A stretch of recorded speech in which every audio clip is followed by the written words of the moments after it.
Bonjour, bienvenue sur Ciné Sensei, je suis Mehdi. Dans ce nouveau épisode de cette hors-série, nous fêtons la sortie du film The Batman réalisé par Matt Reeves en titre Robert Pattinson. Mais avant tout, on va pouvoir revenir très rapidement sur l'émission de Batman que j'avais fait pour le Batman Days. J'avais eu un souci technique avec mon ordinateur, mon internet, donc du coup ça avait compliqué la chose. Et du coup on va revenir avec mon invité que j'avais invité ce jour-là, c'était Manu. Pour bien sûr tout simplement reparler vite fait de tous les films Batman, ce qu'il préfère, et là surtout on va se consacrer aux ennemis de Batman. Donc être passionné c'est être fan.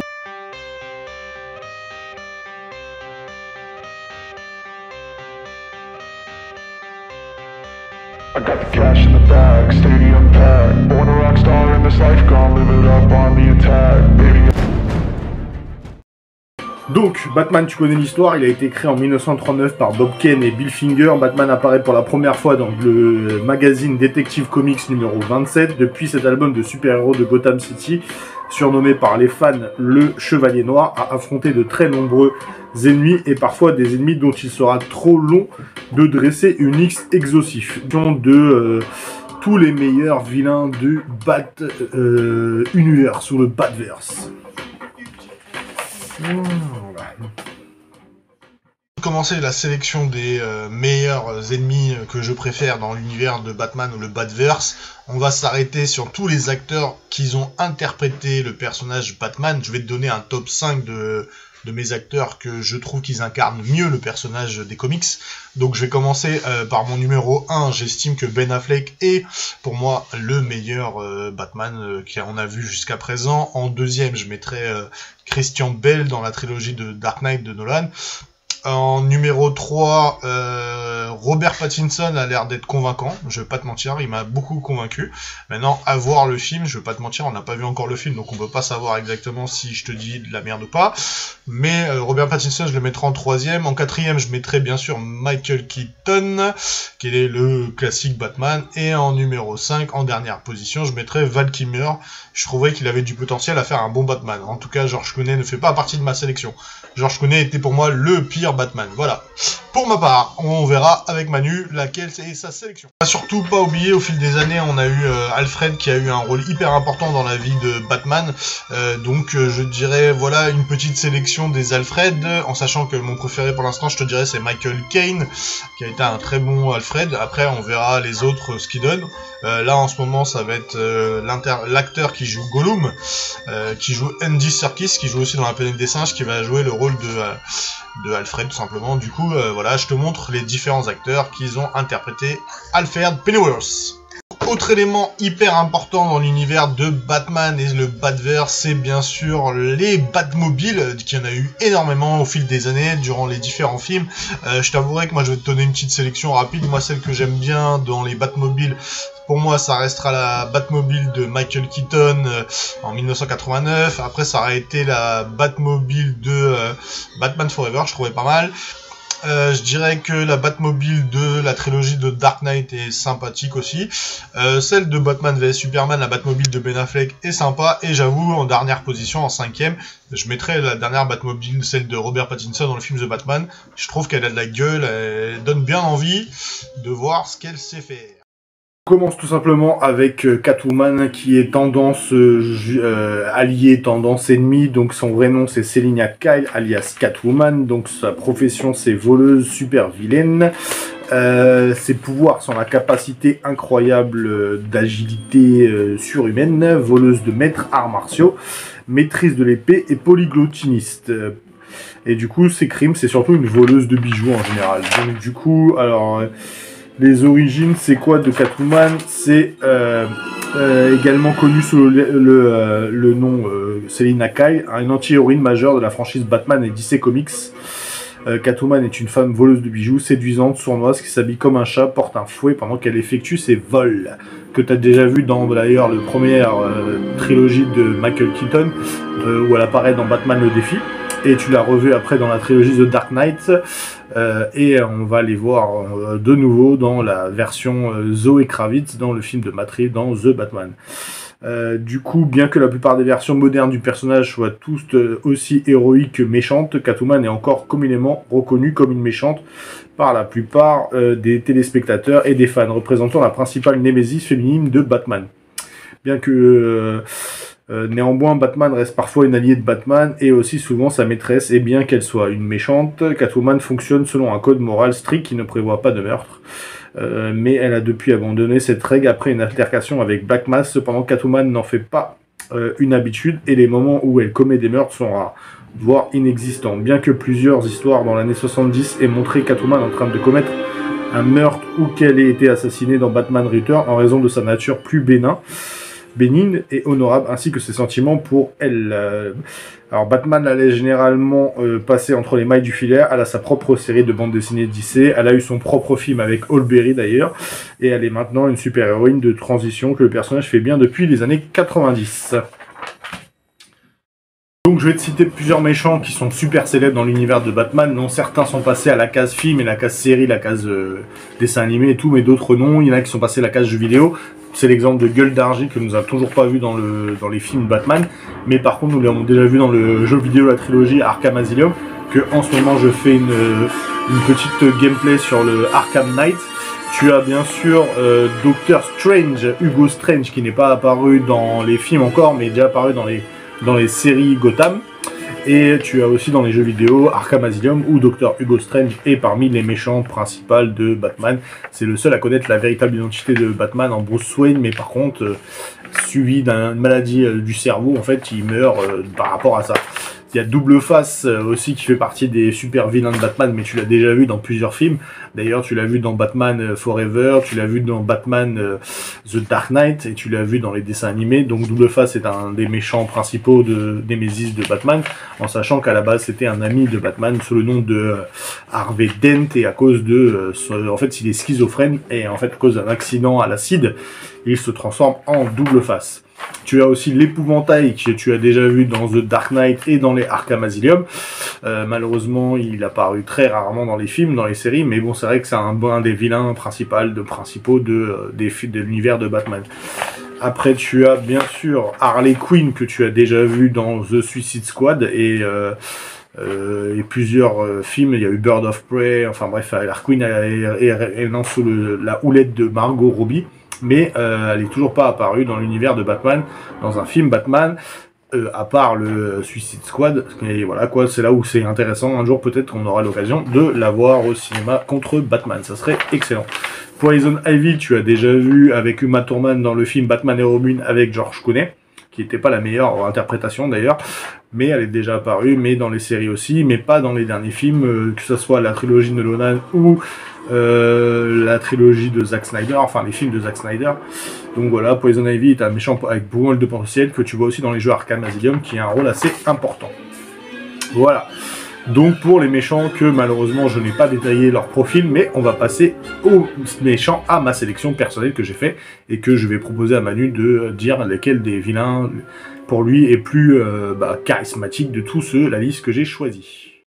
Alors voici mon top 5 que j'ai choisi pour moi, les méchants les plus impressionnants, les plus charismatiques de l'univers de Batman. À la 5e place on commence, ça sera Bane pour moi. Alors Bane a été créé par Chuck Dixon, Doug Moen dans le comics One Shot de Batman, Vengeance of Bane en 93. Il est né et grandi dans la prison de Penadulo, à une prison aux conditions très difficiles et gérée par les détenus eux-mêmes dans un univers carcéral sordide.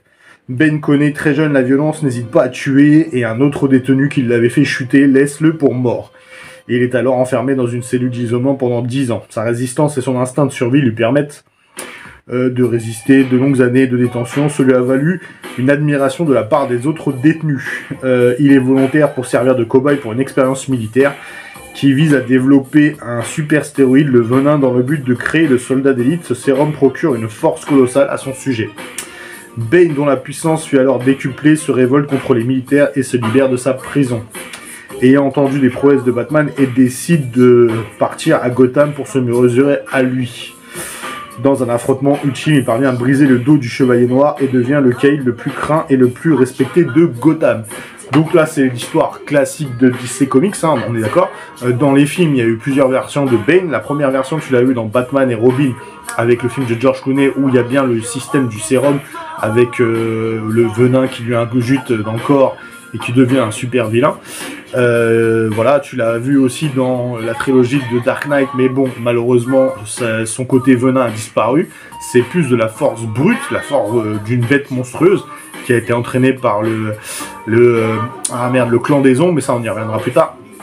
Qui est interprété par Tom Hardy, qui était génialissime, qui était plus réaliste, c'était une version plus réaliste, donc je trouve que c'est un des méchants le plus dangereux dans l'univers de Batman. Le mec, si tu l'as en face de toi, t'es sûr que ça va très mal se passer. Donc voilà, mon numéro 5, on passe au numéro 4. Alors, dans ma sélection, le numéro 4 des super vilains que j'ai trouvé génialissime dans l'univers de Batman, c'est Ra's al Ghul. Ra's al Ghul est la tête de démon, est un adversaire récurrent de Batman. Sa vision de la vie est pessimiste et considère qu'il faut éliminer l'humanité pour parvenir au monde idéal. Les puits de Lazare le rend presque immortel. Il se révèle être un sérieux adversaire en arts martiaux et maniement des armes. Ra's al Ghul, et qui veut dire tête de démon en arabe, est créé par Neil Adams et Dennis O'Neil et apparaît pour la première fois dans le comics Batman 232 en juin 1971. Son histoire et origine exactes sont différents selon les histoires, mais c'est dans un roman graphique, Bird of Demon, par Dennis O'Neil et non Brerefuge, qu'elles sont rendues plus explicites pour les lecteurs. Il serait né il y a plus de 600 ans en Afrique du Nord, sein d'une tribu nomade très intéressée par la science. Il découvre les secrets de l'immortalité du cours de ses recherches et le puits de Lazare. Pour l'avoir, l'argent, Raz décide de guérir un prince, mais celui-ci devient fou et tua Sora. Pour ne pas avouer la culpabilité de son fils, le sultan condamne Raz à l'enfermer dans une cage avec la dépouille de sa femme. Il parvient à s'échapper de sa geôle, mais profondément marqué par la mort de sa femme, il devient chef du clan sanguinaire et se fait surnommer la tête de démon. Au fil des siècles, il développe des techniques d'arts martiaux et prend la tête d'une organisation criminelle, la Ligue des Ombres, qui veut épurer la planète, la médiocrité de la race humaine, afin de créer un monde meilleur. Pour poursuivre ses plans, il faut un héritier, et c'est sur Bruce Wayne qu'il fonde ses espoirs. Ce dernier épousera sa fille de Raz, qui est Talia al Ghul. Celle-ci lui donnera secrètement un fils du nom de Damian Wayne. Donc du coup, tu connais Ra's al Ghul, tu l'as vu dans la trilogie de The Dark Knight, tu l'as vu dans les séries, tu l'as vu aussi dans le Arrowverse, on y reviendra. Donc c'est un méchant vraiment intéressant. C'est dans la version de Nolan, il a choisi la version, celle où il forme Bruce Wayne, le jeune Bruce Wayne, à devenir Batman. Donc moi c'est l'histoire que j'ai connue, mais dans les dessins animés c'était celle-là. Et du coup je trouve que c'est un méchant impressionnant et charismatique, et à cause des puits de Lazare, malheureusement qui n'a pas été exploité dans la trilogie de Dark Knight, on en entend parler dans le Arrowverse, mais pas dans les films, mais bon, ça reste un méchant avec un très bon potentiel. Il est apparu dans les jeux vidéo, c'est Arkham Asylum, donc c'est un très bon méchant que j'apprécie énormément. On passe à mon numéro 3 déjà. Donc, mon numéro 3 est le Pingouin, apparu pour la première fois en décembre 1941 dans Detective Comics 58. Le Pingouin a été créé par Bob Kane et Bill Finger, qui s'appelle Oswald Shatterfield Cobblepot, et l'héritier le très riche de puissant famille Cobblepot, rival des Wayne. Durant son enfance à Gotham City, Oswald est au sujet au mépris dû à son physique ingrat, de petite taille, corpulent et pourvu d'un nez crochu. Il a l'allure d'un manchot et qui lui vaut ce surnom. Avec le temps, il devient un paria de la société et commence à rejeter ses origines aristocratiques. Il désire cependant assurer la prospérité du nom de Cobblepot et devient un des principaux chefs de gang de la ville. Ce qui en fait un principal ennemi de Batman. Le Pingouin apparaît dans le film Batman Returns avec Tim Burton en 92, interprété par Danny DeVito. Et sur les séries aussi, il a apparu la série Gotham. C'est Burge Merritt qui prend le rôle de la série Batman dans les années 60, suivi par Robin Taylor dans Gotham. Donc voilà, c'est un méchant que je trouve excellent. Déjà, il a plein de parapluies, il a plein de gadgets, il déchire. Alors, en plus, il a cette difformité qui est vraiment intéressante. Du coup, j'adore Danny DeVito dans le rôle de The Batman dans la trilogie dans les films de Michael Keaton avec de Tim Burton, et je le trouve génialissime. On l'a revu dans la série Gotham, comme je t'ai dit, qui n'était pas Burge Merritt, je me suis trompé, c'était la série des années 60, mais qui apparaît aussi dans la série Gotham, qui est vachement bien. Si tu ne l'as pas vu, va la voir. Et du coup, je trouve que c'est un bon méchant. C'est pour ça que je le mets à la 3ème place. Il apparaît aussi dans les jeux Arkham Asylum, donc c'est pour ça que je le mets 3ème place. C'est vraiment parce que je trouve que c'est un des méchants qui a du charisme et qui, de son côté un peu bizarre, je trouve que ça colle bien à l'univers de Batman. Donc, le deuxième méchant, c'est que je préfère. Il apparaît bien sûr dans le film The Batman, il apparaît dans le film Batman Forever. C'est l'homme mystère, qui est son vrai nom Edward Nygma, ou anciennement Edward Nanston. Donc c'est un criminel, son pouvoir et sa capacité c'est l'intelligence de génie, maîtrise de planification et de manipulation, escapologie, planifie des énigmes. Donc l'homme mystère est l'un des principaux antagonistes de la franchise de DC Comics. Il est notamment le principal antagoniste de Batman Hush et Batman Zero Year, et l'un des principaux antagonistes de l'art Joker and Riddler War dans la bande dessinée Batman Rebirth. C'est un maître criminel génial qui est obsédé par des énigmes qui laissent toujours des indices complexes et à ceux qui tentent de résoudre des crimes, contrairement aux autres méchants de Batman. La plupart des interprétations de Riddler est principalement animée par une obsession extrême de prouver qu'il est plus intelligent que Batman, et il essaye continuellement de créer des énigmes, des devinettes que même lui ne peut résoudre. Riddler est également l'une des rares personnes à avoir réussi à découvrir la véritable identité de Bruce Wayne. Batman vient traiter ses connaissances et vraisemblablement être perdu dans la suite des New 52.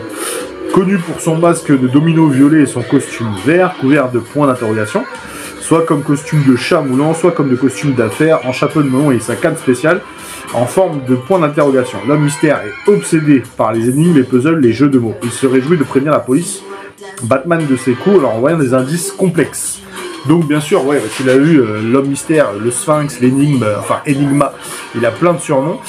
C'est un méchant, il est génialissime. Il apparaît dans les films Batman Forever sous la houlette de Jim Carrey. Il apparaît aussi dans le prochain film The Batman qui a été complètement rebooté. Il est vraiment flippant.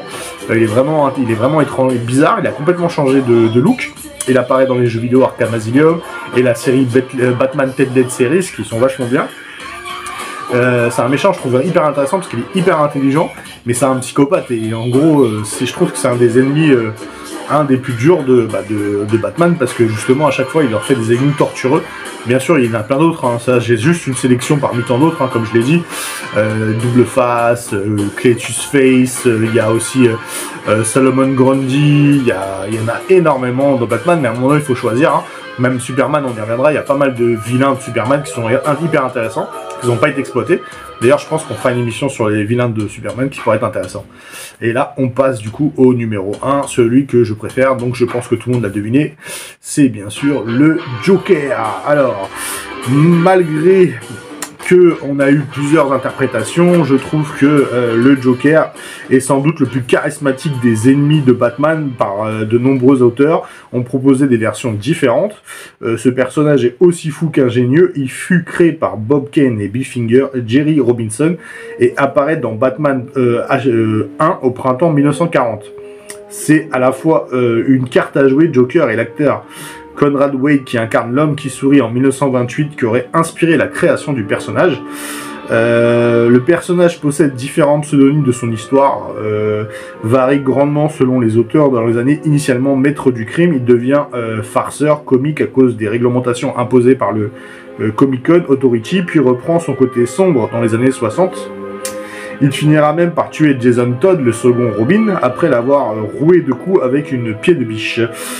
Dans la version de Alan Moore, The Killing Joke, le Joker est un humoriste raté qui participe au cambriolage d'une usine à cartes à jouer en passant par une usine de déchets toxiques. Il tombe dans la cuve d'acide et sombre dans la folie peu à peu. La version de Tim Burton présente un Joker un peu différent, délinquant depuis son enfance. Jack Napier a commis le double meurtre de ses parents, de Bruce Wayne à ses 20 ans, et devient le bras droit du parrain Carl Grinson. Celui-ci le piège en l'envoyant dans un guet-apens tenu par la police. En faisant face à Batman, il tombe dans une cuve d'acide qui le défigure. Gravement, il s'en remet pourtant, mais plus fou que jamais, il prend le contrôle de la pègre de Gotham. Dans les films de Christophe Nolan, le Joker est un des meilleurs, raconte deux histoires différentes sur son enfance. Dans le premier, c'est son père abusif qui lui aurait entaillé les lèvres pour lui prolonger son sourire, alors que dans la seconde, il serait lui-même fait cette blessure pour montrer à sa femme, elle-même défigurée, que ses cicatrices ne lui importaient pas. Du coup, ce que je peux dire du Joker, ça reste le méchant ultime, hein, ça a été même élu le numéro 1 de tous les méchants, par rapport à sa psychose, sa folie, et en gros, il y a eu plusieurs versions, tu l'as vu dans la version de Tim Burton avec Michael Keaton et Jack Nicholson dans le rôle de Joker. Tu l'as vu aussi dans Heath Ledger dans la trilogie The Dark Knight, et récemment tu l'as vu avec Joaquin Phoenix dans le film solo du Joker, et aussi tu l'as vu dans Suicide Squad et Justice League Zack Snyder Cut, Jared Leto dans le rôle de Joker. Donc pour moi le meilleur de tous les Jokers, que j'avoue l'interprétation c'est difficile à choisir un acteur un acteur qui l'a mieux interprété, mais j'avouerai que j'ai un gros fait pour Heath Ledger et Jack Nicholson et Joaquin Phoenix, mes trois que je préfère.